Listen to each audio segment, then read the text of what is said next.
Nas águas escuras do Atlântico Norte, o grande transatlântico RMS Titanic encontrou um fim violento e misterioso. Cada um de seus passageiros, um jogador inconsciente em um drama pungente. O construtor que declarou sua morte. Os homens corajosos que recusaram-se a deixá-lo morrer.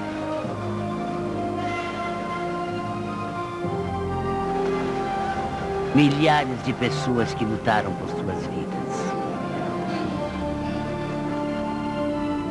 Agora, pela primeira vez, um historiador proeminente do Titanic recontará sua história trágica do deck real do navio. Locais assombrados nos levarão de volta aos momentos fundamentais durante o desastre épico. Artefatos recentemente descobertos estão ajudando a remontar as histórias não reveladas do Titanic.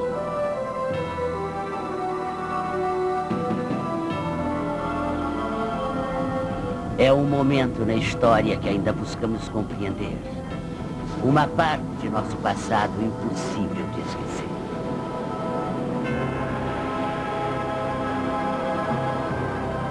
A Viagem do Titanic. Histórias não reveladas. Versão brasileira, Herbert Richards.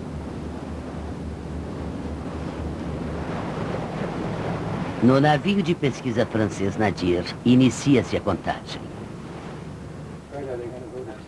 A tripulação prepara-se para um mergulho sem precedentes até um dos mais famosos destroços da história. O RMS Titanic. Na popa do Nadir, o protótipo de um submergível Nautilus passa por uma série de final de checagens de sistemas.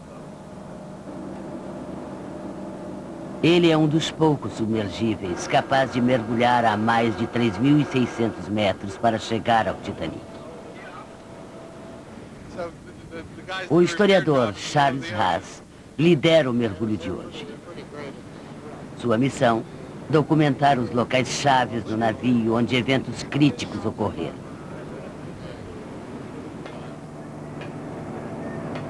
Para Haas, o Titanic é um palco dramático. Mas são os personagens desta tragédia que o atraem. Acho que para obter uma imagem completa de como foi aquela noite, precisamos conhecer as pessoas que estavam envolvidas naquela situação. Conhecendo os personagens do drama, conhecendo as pessoas, temos uma compreensão melhor sobre o grande drama daquela noite. Como parte da missão de Haas, ele ainda busca artefatos. Objetos pessoais que poderão fornecer pistas para a história do Titanic.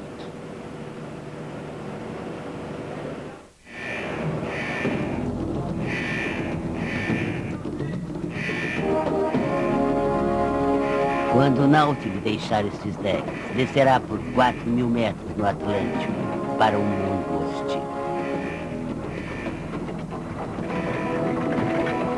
Um local de temperaturas congelantes, pressão quase insuportável e escuridão desoladora. Se algo der errado neste local, não há possibilidade de um resgate.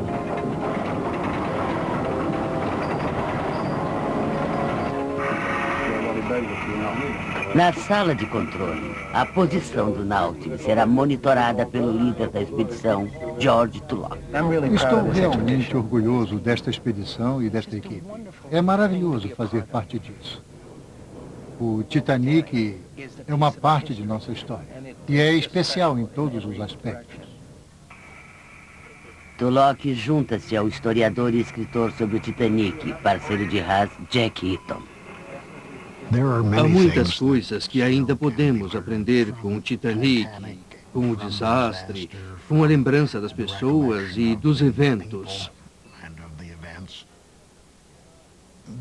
Há também alguns grandes mistérios que ainda não foram solucionados. Do passadiço, a tripulação observa enquanto o Nautilus inicia a queda livre em direção ao Titanic. Um navio oferecendo seus segredos.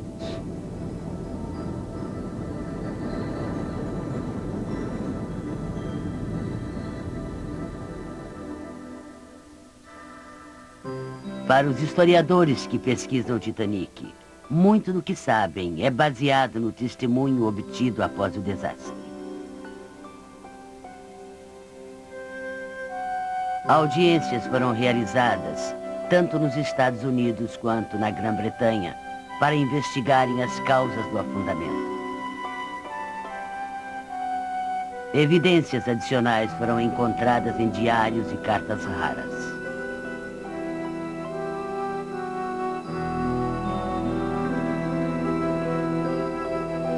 Agora, artefatos resgatados do fundo do oceano nos permitem estudar partes desta história perdida. Em sua pesquisa, os historiadores aprenderam muito sobre os passageiros que viajavam exuberantemente nas primeira e segunda classes. Pessoas como Emily Harrison e Lawrence Beasley nos permitiram vislumbrar como foi aquela noite terrível.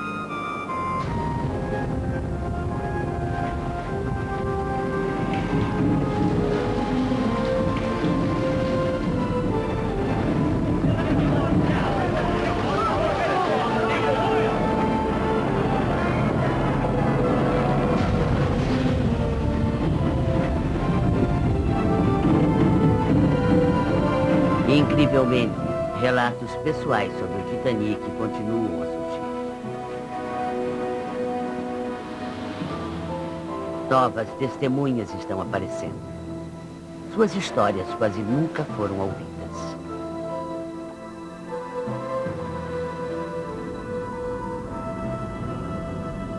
Enquanto o submergível Nautilus desce até ao Titanic, a tripulação prepara-se para a chegada ao local.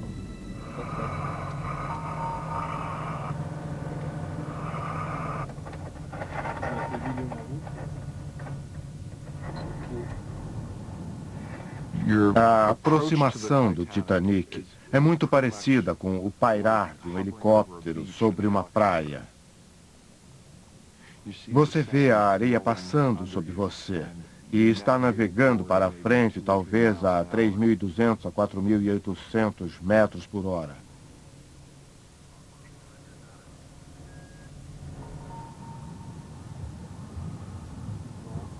All of a sudden, e de repente, você vê este imenso objeto. É tão imenso que ocupa completamente a visão a bombordo.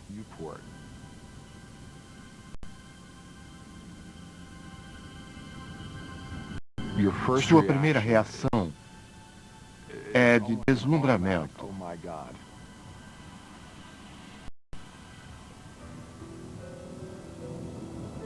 O Titanic ainda é um navio lindo para se ver. Suas linhas são lindas sob a água.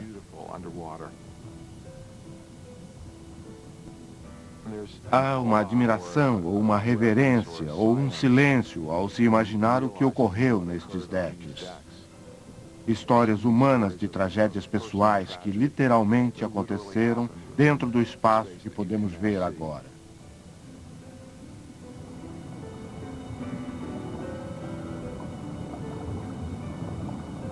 No dia 4 de abril de 1912, à meia-noite, o Titanic atraca em Southampton, Inglaterra, onde seus passageiros embarcarão.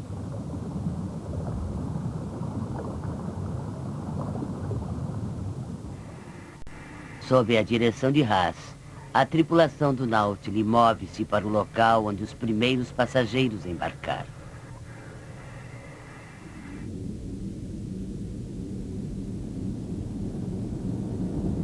A viagem a bordo do Titanic começou, na verdade, neste local. Estas são as portas do deck B, as chamadas portas Shell. Embarcando em Southampton, na Inglaterra, necessariamente teriam passado por estas portas, e o comissário de bordo os teria recebido aqui. As portas marcam o local onde muitos tocaram pela primeira vez o Titanic. Um portal simples que se tornou a entrada para a história.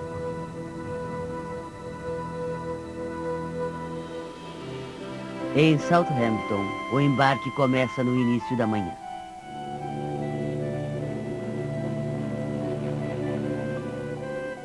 No comando do navio está o capitão E.J. Smith. A lista de passageiros de Smith inclui as pessoas mais famosas da época. Porém, a maioria dos passageiros são da terceira classe. Os donos do Titanic esperam lucrar com os imigrantes, tais como Gerda e Edvard Lindell. Os Lindell, recém-casados, vivem em Skåne, no sul da Suécia.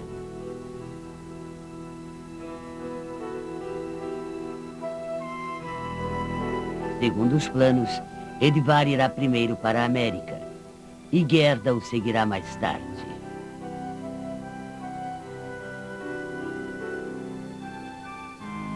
Gerda, no entanto, não quer se separar de seu novo marido e no último minuto junta-se a ele. Em um gesto de despedida, Gerda joga rosas ao longo do caminho, deixando uma trilha atrás de si.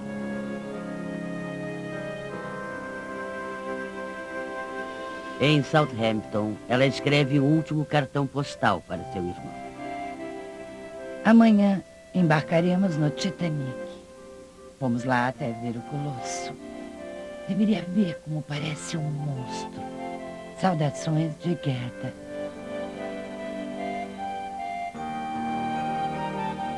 No dia 10 de abril de 1912, os Lindell juntam-se a 2.000 outros passageiros para a viagem inaugural do Titanic.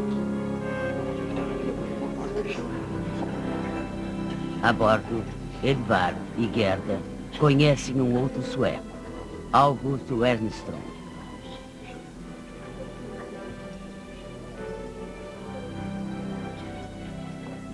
Wernström está viajando sob um nome falso. Ele é um dissidente político que deixa a Suécia para viver na América. Apenas um desses 3 passageiros sobreviverá à viagem.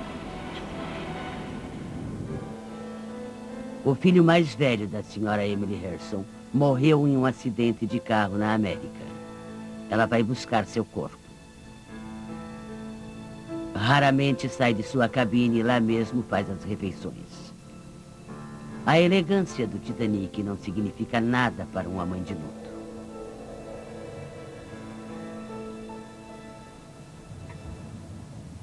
Haas está agora no deck sobre a cabine da senhora Harrison. A equipe move-se para frente na direção da proa, um dos locais mais famosos do Titanic. Entre a primeira e a segunda chaminés, há uma cúpula magnífica que está sobre a área conhecida como a Grande Escadaria.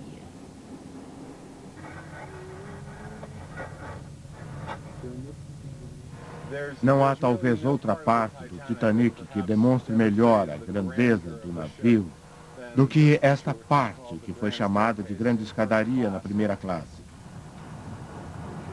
Era coroada por uma haste de ferro e uma cúpula de vidro. Alcançava 5 ou 6 decks de todo o navio. Como podemos ver, agora a Grande Escadaria é apenas um resto destruído da grandeza que já possuiu.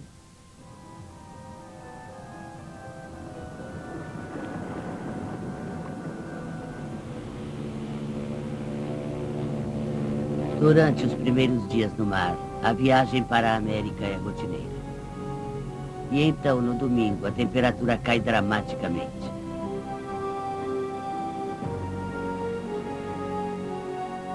O projetista-chefe do Titanic, Thomas Andrews, passa o domingo revendo as plantas do navio e inspecionando-o contra qualquer pequena imperfeição. O Titanic é a maior realização até então de sua carreira em ascensão. Harold Bride é um dos 2 operadores de rádio do navio. O parceiro de Bride é Jack Phillips. Durante todo o dia de domingo, recebem 6 avisos sobre gelo.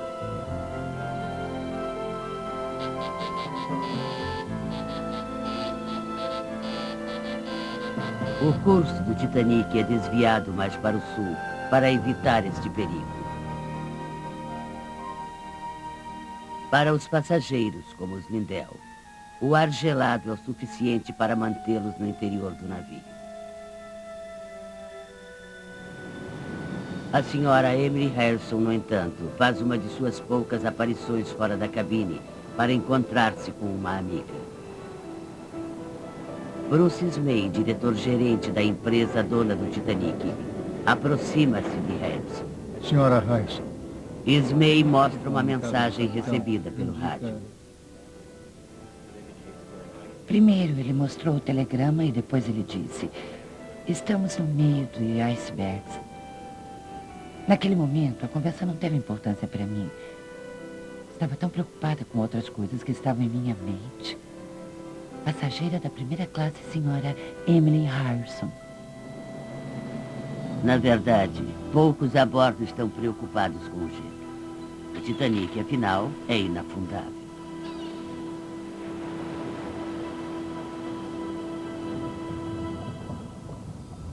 A escala colossal do Titanic não possuía comparações em sua época. Seu trágico fim é um dos poucos eventos na história que ainda captura nossa imaginação.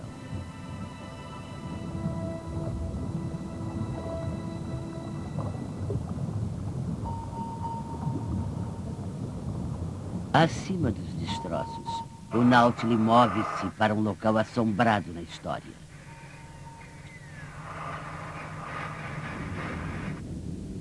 O submergível é guiado para os restos devastados da chaminé da frente.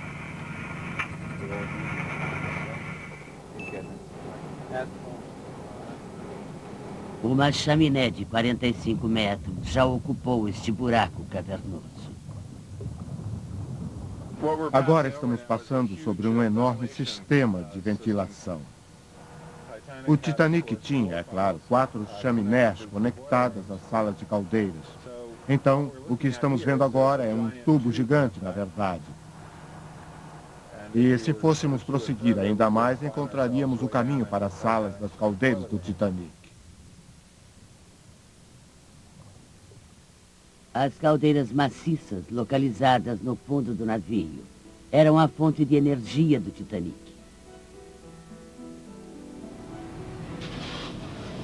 No dia do desastre, 24 caldeiras estão alimentando os motores enormes do Titanic.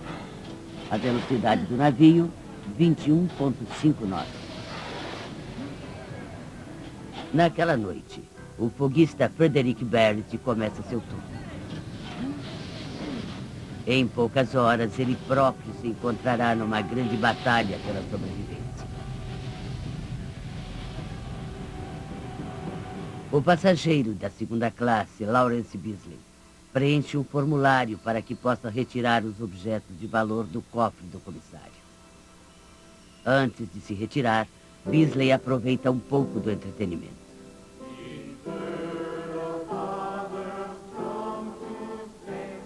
Após o jantar, o Sr. Carter convidou a todos que quisessem ir ao salão e, usando o piano, fez com que os passageiros começassem a cantar hinos.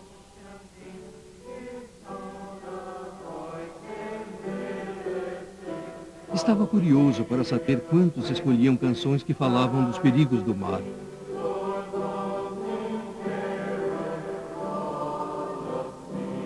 Passageiro de segunda classe, Lawrence Beasley. 2 horas antes do impacto, o operador de rádio Jack Phillips recebeu um aviso do navio Mesaba. Relatório de gelo. Latitude 42 graus norte até 41 graus 25 minutos ao norte. E muitos blocos de gelo e um grande número de enormes icebergs. Operador de rádio Jack Phillips. Phillips não percebe que os campos de gelo estão diretamente no caminho do Titanic. Ao invés de passar a informação ao oficial, ele a deixa junto a outras. Este simples ato condena o Titanic. O aviso deveria ter sido entregue ao segundo oficial, Charles Lightoller, que estava de plantão no passadiço. A única informação vital que chegou, mas que nunca alcançou o passadiço, foi recebida do mesada. Aquele atraso provou ser fatal e foi a principal causa da perda do navio. Segundo o oficial, Charles Lightoller.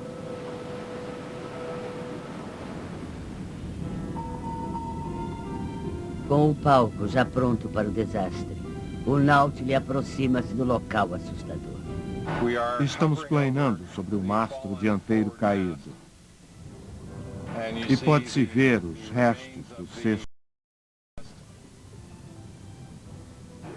Foi aqui que o vigia Frederick Fleet viu um iceberg às 11h40 da noite de 14 de abril de 1912. Fleet usou o sino do cesto de Gávea. Mas ele telefonou para o passadiço para informar que havia um iceberg à frente. O iceberg é visto a 400 metros à frente. Não há distância suficiente para desviar o navio, que tem a extensão de 4 quarteirões. Os oficiais tentaram desviar o Titanic desse local.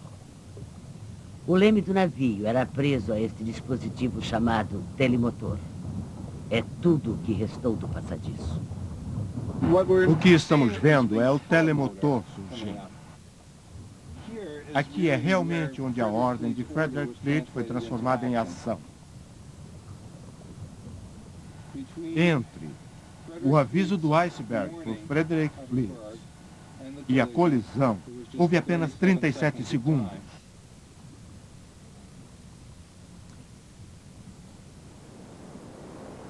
Quando o Titanic começa a desviar, parece que conseguirá passar pelo iceberg.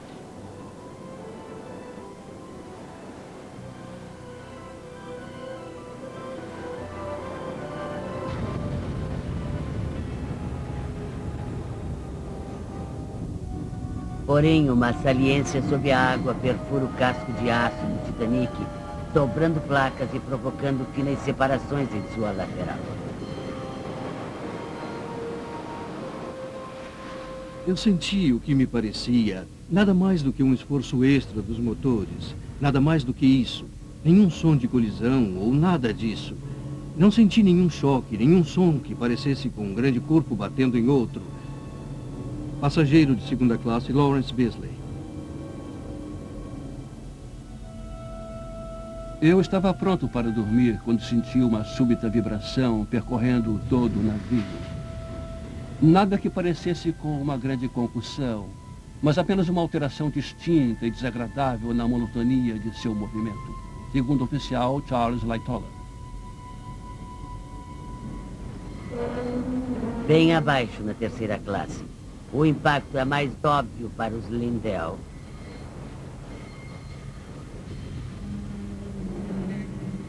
E Augusto Eneston. O capitão Smith envia o projetista do Titanic, Thomas Andrews, para inspecionar os danos do navio.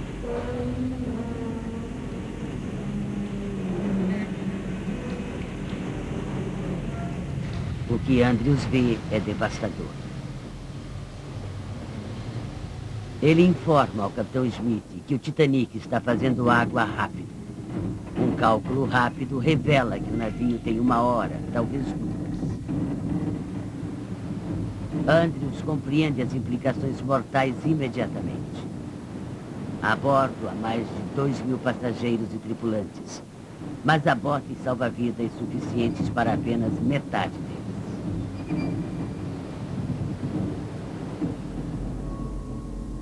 Após a colisão, o navio está silencioso novamente. A maioria dos passageiros de primeira e segunda classes estão dormindo. Não percebem que um drama desenrola-se na proa do navio. Bem abaixo, a parte da frente do Titanic está completamente inundada. A tripulação da proa deve abandonar suas posições. A eletricidade do Titanic ainda funciona. O foguista Bert e vários outros tentam retirar a água da sala de máquinas. Os homens colocam longas mangueiras nas bombas. Se conseguirem evitar que esta seção inunde, acreditam que poderão salvar o navio. Eles não sabem que o projetista do Titanic já o declarou condenado à morte.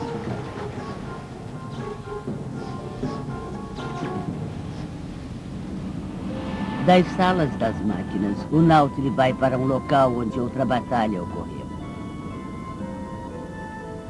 Acima desse ferimento fatal do navio está a sala de correspondência do Titanic.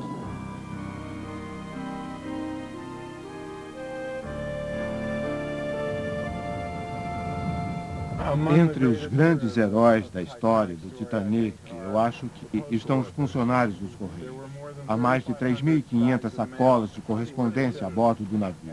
E enquanto a água inundava esta área, os homens só pensavam em tentar salvar a correspondência que havia sido colocada sob seus cuidados.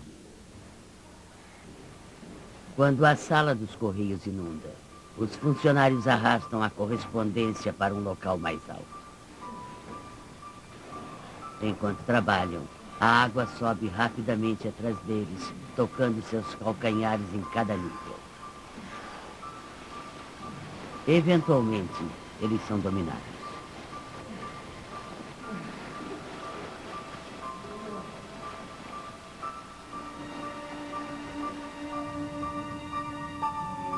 Este grande buraco marca o local onde os 5 funcionários dos Correios morreram. Foram as primeiras vítimas do Titanic.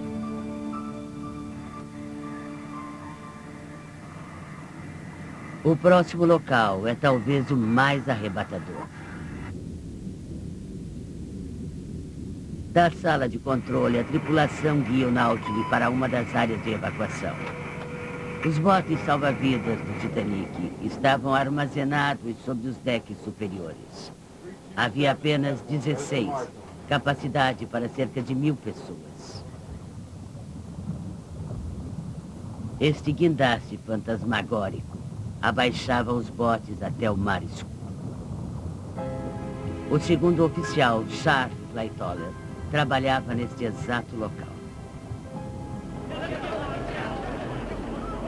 Enquanto Lightoller e seus homens preparavam os botes, os passageiros aguardavam e observavam. Entre todos eles há uma descrença total. Nada parece errado. Por que estão pedindo que evacuem? Muitos passageiros inicialmente não saem, e os primeiros botes são lançados virtualmente vazios. Perto deste local, os operadores de rádio freneticamente pedem auxílio. Em uma tentativa desesperada de pedir ajuda, enviam um novo código de socorro recém-adotado, o SOS. O Titanic é um dos primeiros navios na história a enviar este sinal. Reconhecendo o dano fatal ao Titanic, o projetista Thomas Andrews calmamente trabalha para preparar os passageiros para os botes salva-vidas.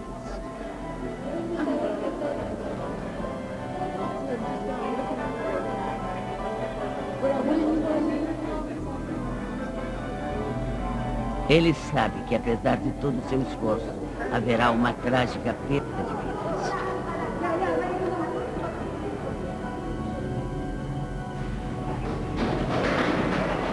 Os passageiros da terceira classe, August Wenström e Lindell, são deixados à própria sorte.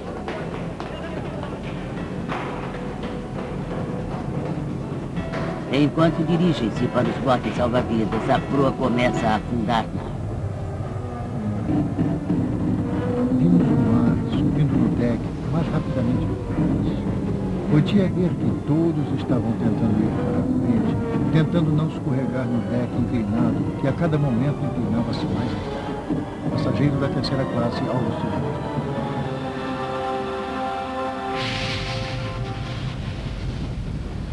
No interior do navio, o cokista Verity temia que as caldeiras quentes explodissem quando entrassem em contato com a água gelada e assim desligou as caldeiras. Enquanto cada caldeira é apagada, a sala enche-se de vapor.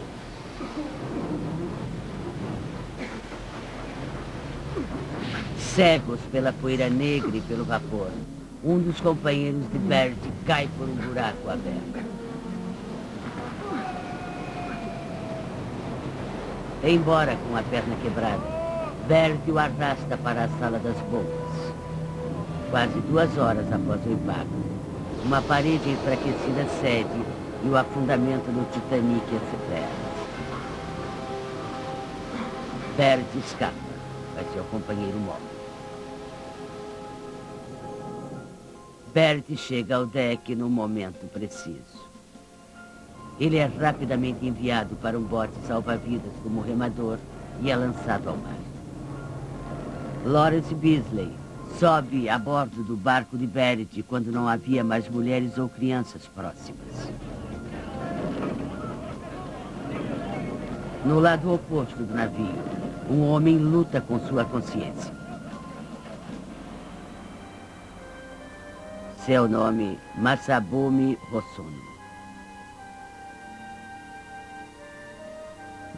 Eu tentei me preparar para o último momento, não deixando nada que fosse uma desgraça para um japonês. Mas ainda me encontrava procurando uma possível chance de sobreviver. Havia muitos homens que tentaram entrar, mas os marinheiros os impediam apontando suas armas. Eu, sozinho, pensava desesperadamente. Mesmo se me tornasse o alvo de um tiro, seria o mesmo. E assim eu pulei para dentro do bote salva-vidas.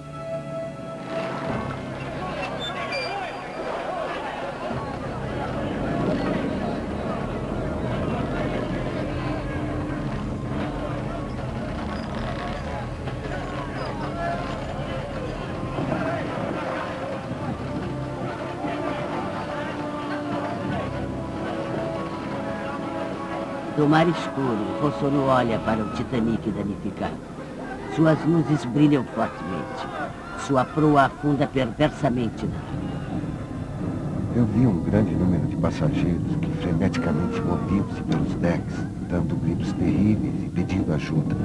A cena era tão horrível e assustadora. Nosso bote salva-vidas também estava repleto de mulheres que choravam e estavam preocupadas com a segurança de seus maridos e pais. Era tudo insuportavelmente triste e sem esperança.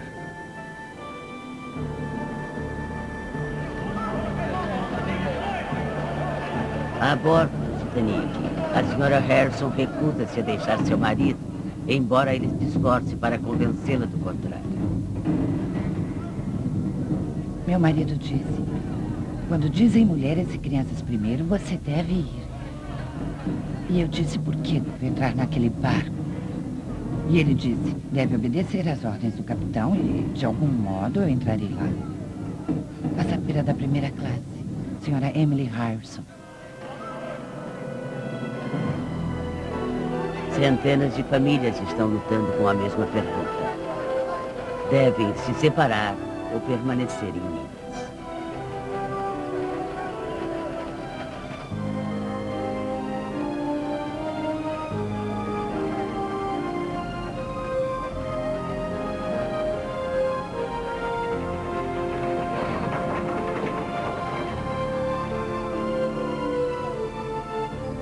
Com poucos botes restando, as pessoas pensam seriamente na ameaça de afundamento.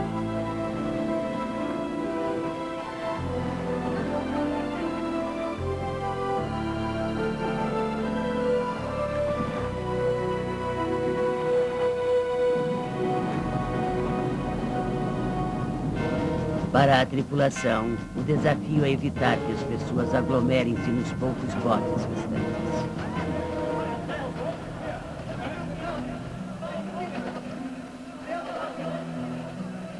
À 1h45 da manhã, Emily Harrison embarca num dos últimos botes a ser lançado com suas 2 filhas e seu filho. Seu marido fica para trás.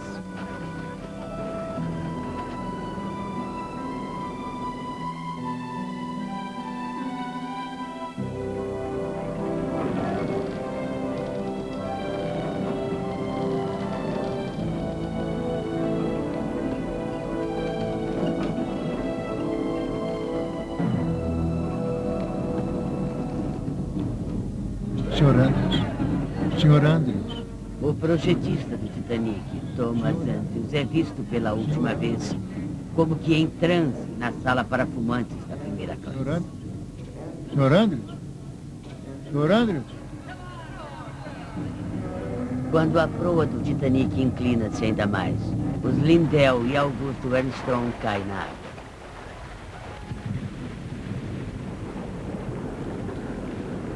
Liberado de seu dever, o segundo oficial Lightoller também arrisca-se no mar. Imediatamente é sugado pelo duto da ventilação. Embora eu lutasse e me debatesse com todas as forças que tinha, era impossível escapar. A cada instante era jogado novamente para as entranhas do navio. Ainda estava me debatendo e lutando quando subitamente uma explosão terrível de ar quente veio pelo duto e me lançou para a superfície.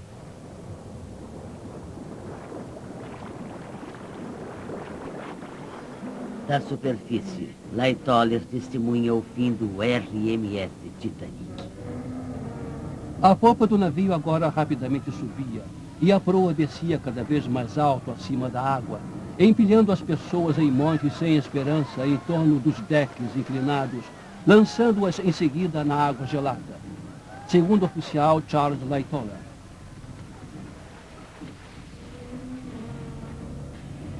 Ao afundar, suas luzes que haviam brilhado a noite toda sem piscar apagaram-se subitamente. Reacenderam novamente por um segundo e depois apagaram-se para sempre. Passageiro da segunda classe, Lawrence Beasley. A popa permaneceu por vários minutos negra contra a... E então o barco lançou-se para baixo. E começaram os gritos de socorro que pareciam não terminar nunca. Passageira da primeira classe, Sra. Emily Harrison. Ao submergir para o fundo do oceano, o mais bonito transatlântico que o mundo já havia visto é feito em pedaços. Na superfície, o drama humano continua.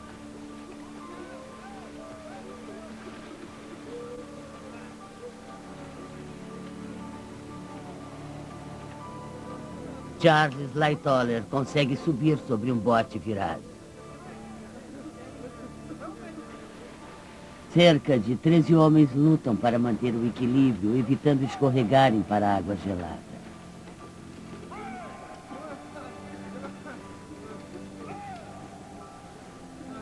Os operadores de rádio, Bride e Phillips, estão entre estes homens. Phillips morrerá por exaustão antes do amanhecer.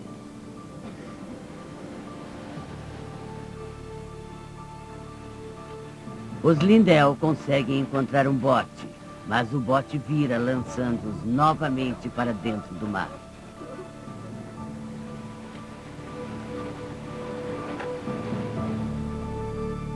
Por quanto tempo fiquei longe do barco, eu não sei. Quando voltei, o barco estava cheio de água. Meu amigo Edward Lindell também estava a bordo. Vi a senhora Lindell na água e segurei sua mão. Não tive força para puxá-la para o bote.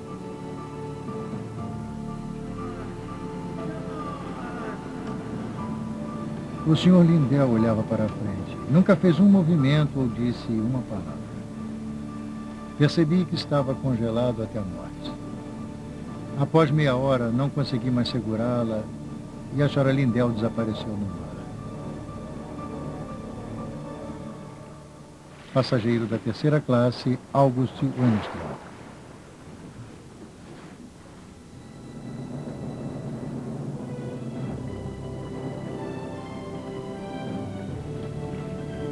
Mais de 1.500 homens, mulheres e crianças morreram naquela noite.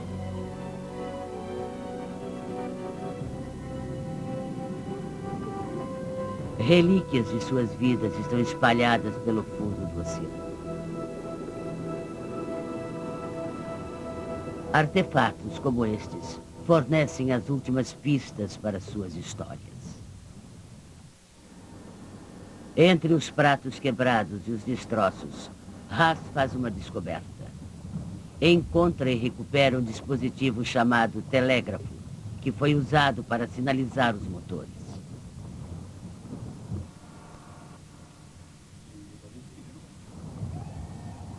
Seu apego emocional a um objeto em particular eventualmente transforma-se em uma grande ansiedade sobre o seu futuro. E quando você vê os artefatos sendo trazidos para cima, e em particular quando vê como estão conservados, esta ansiedade é substituída por uma grande felicidade, porque você conseguiu preservá-los para o futuro.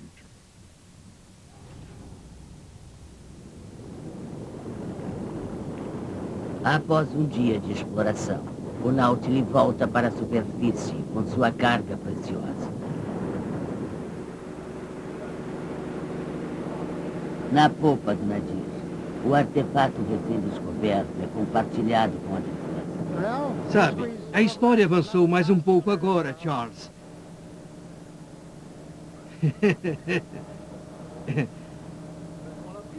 Estou impressionado com tudo isso. Impressionado.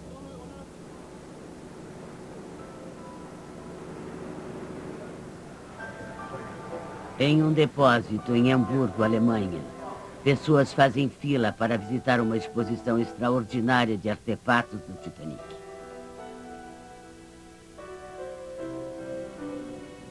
Os historiadores Charles Haas e Jack Pitton e o líder da expedição George Tulloch observam esta exibição emocional. Vieram ver os fragmentos da história, os quais ajudaram a resgatar do esquecimento certo.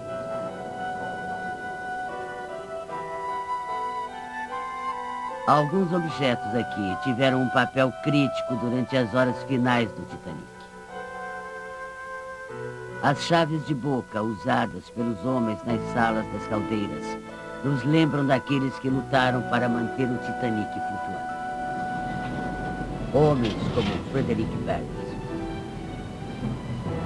Bert sobreviveu ao desastre e continuou a trabalhar grande parte de sua vida no mar.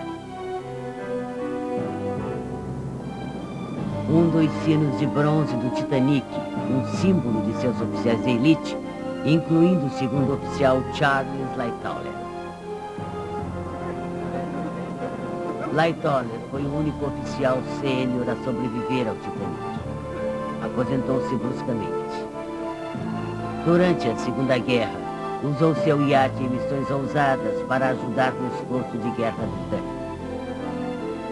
Este formulário número 208 pertenceu ao Lawrence Beasley e foi resgatado do fundo do oceano. Beasley viveu até os 89 anos e escreveu um dos relatos mais significantes da tragédia do Titanic. As joias das mulheres nos lembram que muitos sobreviventes do Titanic ficaram viúvos naquela noite. Quando a senhora Harrison chegasse a Nova York, ela enterraria seu filho que foi morto em um acidente de carro e choraria a morte de seu marido. A senhora Harrison morreu aos 76 anos.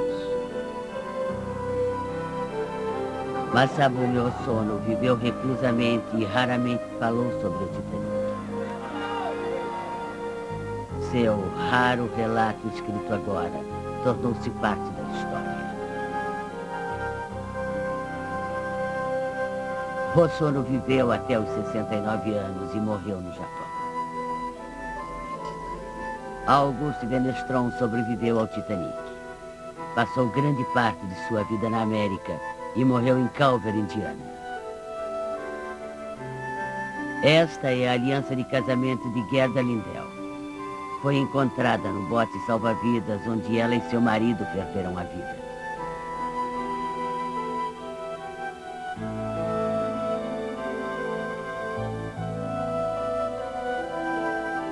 Estes objetos são os últimos resquícios do desastre do Titanic. Formam um elo por todo um século, para uma época que já terminou.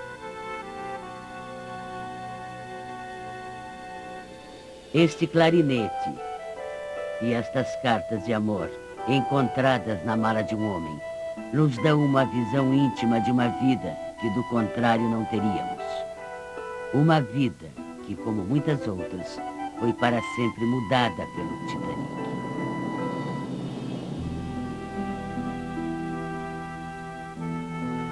Dos 2.228 indivíduos a bordo do Titanic, sabemos apenas das experiências de talvez a metade deles. Algumas de suas histórias foram contadas e totalmente recriadas.